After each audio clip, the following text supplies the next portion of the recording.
আসসালামু আলাইকুম। প্রিয় আমার ভাইরা কেমন আছেন? আশা করি সকলে ভালো আছেন এবং সুস্থ আছেন। দেশ ও প্রবাস থেকে যারা আমার এই ভিডিওটি দেখতেছেন, অবশ্যই আমার চ্যানেলটি সাবস্ক্রাইব করে দেবেন। প্রিয় ভাইরা, আজ 15ই জানুয়ারি, রোজ বৃহস্পতিবার। ঢাকা বিএফএস গ্লোবালের যে আপডেট, সেই আপডেটটি আপনাদের জানিয়ে দেবো এবং সেই সাথে আগে সর্বপ্রথম 2023 ও 24 সালের বিষয়ে কিছু কথা বলে নেই। কারণ আমার ভুক্তভোগী ভাইয়েরা যারা দীর্ঘদিন যাবৎ অপেক্ষায় আছেন, তাদের বিষয়টা আসলে সবচেয়ে বেশি পরিমাণে বলা উচিত। এর কারণ হচ্ছে আমরা যে ভুক্তভোগী, আমরা দীর্ঘ সময় পার করে ফেলেছি। আসলে আমরা এখন হতাশ, দুশ্চিন্তাগ্রস্ত, বিপদগ্রস্ত, সব দিক দিয়ে আমরা এই সমস্যার সম্মুখীন।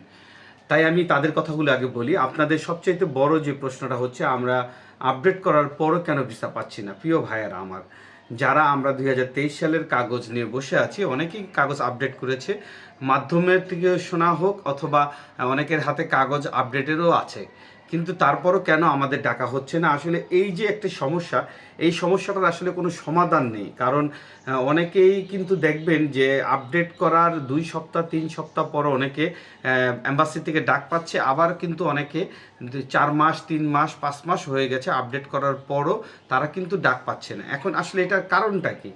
আমি যতটুকু আমার অ্যানালাইসিসে যতটুকু বলে, বিশেষ করে নাপোলি শহরের বা কোম্পানি অঞ্চলগুলোতে যারা আপডেট করেছে, এই সকল লোকগুলোই সবচেয়ে বেশি ঝামেলা আছে। আপডেট করার পরও তাদেরকে অ্যাম্বাসি থেকে ডাকা হচ্ছে না।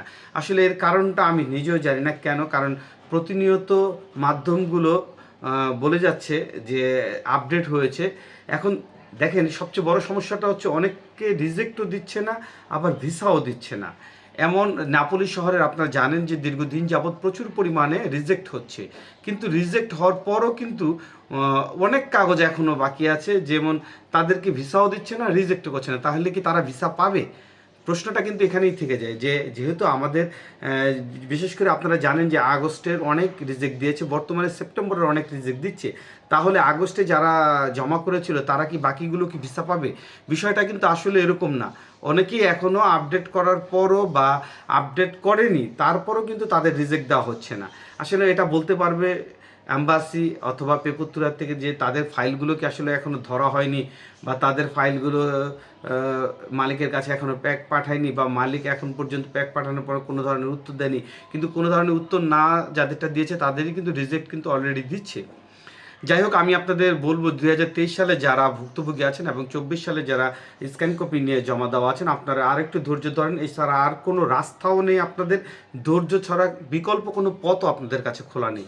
অতএব ধৈর্য ধরে থাকতে হবে যতক্ষণ পর্যন্ত এটা শেষ সুরাহা না হয়। কারণ 2026-এর জন্য আপনারা যারা জমা না দিয়েছেন, তাদের বিকল্প আর কোনো রাস্তা নেই।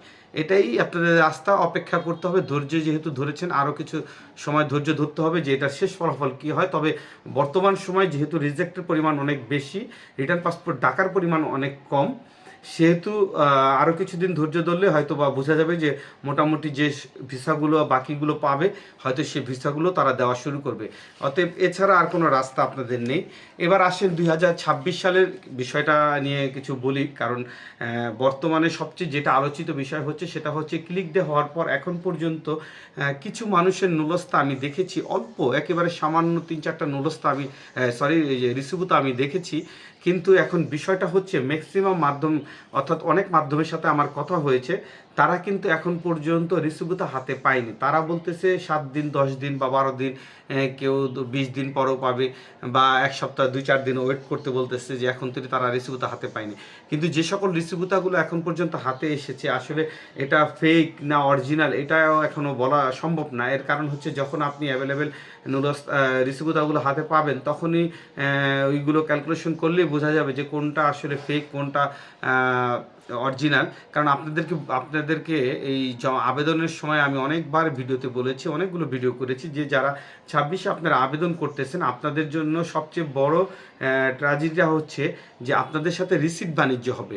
এর কারণ হচ্ছে আপনারা জানেন যে সাম্প্রতিককালে যে সকল নুলস্তাগুলো বের হয় সেই নুলস্তাগুলো ওয়েব ফর্মের মাধ্যমে যখন আপনি আবেদন করবেন 15 থেকে 20 দিনের ভিতরে কিন্তু আপনি একটি ফলাফল পেয়ে যাচ্ছেন, অথবা 1 মাসের মধ্যে আপনার রেড ফ্ল্যাগ অথবা গ্রিন ফ্ল্যাগ অথবা ইয়েলো ফ্ল্যাগ যে কোনো কিন্তু একটি চলে আসতেছে। অতএব তখন আপনি শিওর হয়ে যাচ্ছেন যে আপনার কাগজটি কি ডুপ্লিকেট দিয়েছে নাকি আপনার কাগজটি অরিজিনাল দিয়েছে। অতএব অনেকেই সেই রাস্তা পর্যন্ত যাবে না, অনেকেই চিন্তা করতেছে আমি 50টা কাগজ যদি জমা দিতে পারি, 50,000 করে যদি দিতে পারি, আপনি হিসাব করে দেখেন কত লাখ টাকা সে হাতিয়ে নিচ্ছে। সেখানে সে একই ডিস্ট্রিবিউটর বিভিন্নভাবে সময় চেঞ্জ করে, নাম চেঞ্জ করে সে দিতেই পারে, এবং এই বাণিজ্যটাই এবার সবচেয়ে বেশি হচ্ছে প্রিয় ভাইরা। কারণ আপনারা যে পরিমাণ কাগজ জমা দিয়েছেন ইটালির জন্য সেই পরিমাণ লোক কিন্তু আবেদন করতে পারেনি।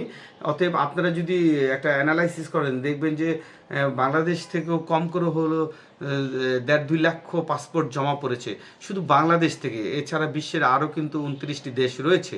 তো সেই ক্ষেত্রে আপনাদের বলবো আপনারা এখন পর্যন্ত ধৈর্য ধারণ করেন, যারা একেবারে সঠিক নিজস্ব একদম রিলেটিভ আত্মীয় ভাই বা চাচা মামা এরকম একদম কাছের বোনের মাধ্যমে জমা দিয়েছেন, হ্যাঁ, এই সকল লোক দেখবেন যে এখন পর্যন্ত রিসিভুতা হাতে পায়নি। তাহলে কারা আপনাদেরকে রিসিভুতা হাতে দিচ্ছে? অনেক এজেন্ট বা দালাল বা এজেন্সিগুলো কিন্তু আপনাদের রিসিভুতা হাতে দিচ্ছে। তাই আমি তাদের মন্তব্য করব না যে তাদেরটা ফেক বাই, কিন্তু এটা যতক্ষণ পর্যন্ত নতুন ডিস্ট্রিবিউটার না আসবে অ্যাভেলেবেল ততক্ষণ পর্যন্ত আপনারা এটাকে সংরক্ষণ করে রাখেন, এবং পরবর্তীতে এটা আসলে বোঝা যাবে কারটা ফেক কারটা অরিজিনাল। যাই হোক, আপনারা যেহেতু এখন পর্যন্ত ওই পরিমাণে কোনো ধরনের ডিস্ট্রিবিউটার আমি খবর পাইনি 2-3টি বাদে, তাই আমি আপনাদের বলবো ধৈর্য ধারণ করুন, কেউর কথা বিশ্বাস করবেন না। কেউ বলবে অরিজিনাল, কেউ বলবে ফেক, এটা সময় বোঝা যাবে। যাই হোক, আজকে ঢাকা বিএফএস গ্লোবালের যে সর্বশেষ আপডেট, সেই আপডেটটি আমি আপনাদের জানিয়ে দিয়েছি। আপনাদেরকে গতকালকেও বলেছিলাম যে আমার কমেন্ট বক্স চেক করার জন্য, গতকালকেও কিন্তু ভিসা পেয়েছে, সেই নিউজও কিন্তু আমার কাছে আছে। এবং আজকেও তো অনেকে ফ্যামিলি ভিসার জন্য আজকে কালেকশন করতে গিয়েছে, সেই নিউজও আমার কাছে আছে। কারণ যারা ফ্যামিলি ভিসাগুলো কালেকশন করে শুধুমাত্র হোয়াটসঅ্যাপে যোগাযোগ করে বা তারা ডিটেলসটুকু বলে আমাকে, তবে যেই কথা শুনেছি তাতে আসলে সন্তোষজনক ওয়ার্ক ভিসার জন্য কিছুই দেওয়ার নেই। কারণ আজকেও ঢাকা বিএফএস গ্লোবালের সামনের যে পরিস্থিতিটা, শুধুমাত্র ফ্যামিলি ভিসার লোকজনগুলোই সবচেয়ে বেশি ছিল, এবং work visa return passport submit দেওয়ার আসলে ওই ধরনের কোনো নিউজ আমি পাইনি। তবে রিজেক্ট মোটামুটি 7-8টার মতো রিজেক্টের কাগজের খবর আমার হাতে আছে, এবং 3টি ভিসার খবর আমি পেয়েছি। যাই হোক, ফ্যামিলি ভিসা কিন্তু মোটামুটি আজকে প্রায় 20-এর অধিক ছিল ফ্যামিলি ভিসা, এবং ম্যাক্সিমাম আমার যেই লোক ভিসা আনতে গিয়েছে উনিও কিন্তু 2024 সালের ভিসা নিয়েছে, ডিসেম্বরের ভিসা। যাই হোক, আসলে বর্তমানে যে আপডেট দেবো, আপডেটটি আসলে এখন পর্যন্ত জোরালো আপডেট দেওয়ার মতন নিউজ বিএফএস গ্লোবাল থেকে এখন আর এরকম পাওয়া যাচ্ছে। তবে এটা হয়তো পর্যায়ক্রমে ঠিক হয়ে যাবে, কারণ আপনারা দেখতে পাচ্ছেন যে বর্তমান সময় দিচ্ছে এসএমএস, তবে অনেকে এখন রিজেক্ট যারা হচ্ছে সাথে সাথে যায় না আনতে, 2-4 দিন পরে যায়, বা যারা রিটার্ন পাসপোর্ট জমা দেবে এরকম লোকগুলো খুব কম, একেবারে কম। কিন্তু কেন যে রিটার্ন পাসপোর্ট ডাকতেছে না সেটাই বুঝতে পারতেছেন। অনেকে আপডেট করে হাতে নিয়ে বসে আছেন আপনারা, আপনাদের নুলস্তাগুলো আপনারা কিন্তু অনেকেই বলেন ওয়ার্ক ভিসা যে ভাই নুলস্তা 2বার পর্যন্ত আপডেট করে ফেলেছি, এখনও ডাকছে না কেন। আসলে এটা বলার কি বলবো, এটা কেন ডাকতেছে না, এটা একমাত্র বিএফএস গ্লোবাল এবং ইটালি অ্যাম্বাসি বলতে পারবে। যাই হোক, আসলে এর চেয়ে বেশি কী বলবো। যদি আজকে অনেক এসএমএস আসবে সেটা আমি জানি, কারণ আজকে বৃহস্পতিবার, দেখবেন রবিবার দিন আবারও একটি ভালো কালেকশন, এবং আশা করতেছি আগামী রবিবার দিন অনেক পাসপোর্ট সাবমিট হবে, এবং এটা ইনশাল্লাহ সন্ধ্যার পরপরই জানতে পারবো যে কীরকম এসএমএস এসেছে এবং কয়টি এসএমএস। কারণ সবগুলো তো আর জানা সম্ভব না, 2-4-10টা তো জানা সম্ভব, কারণ যারা পায় এরা জানা যায়, ওরা অনেকের সাথে কথা হয়, সেই হিসেবে জানতে পারবো ইনশাআল্লাহ। সেই পর্যন্ত আপনারা ভালো থাকুন, সুস্থ থাকুন। আসসালামু আলাইকুম।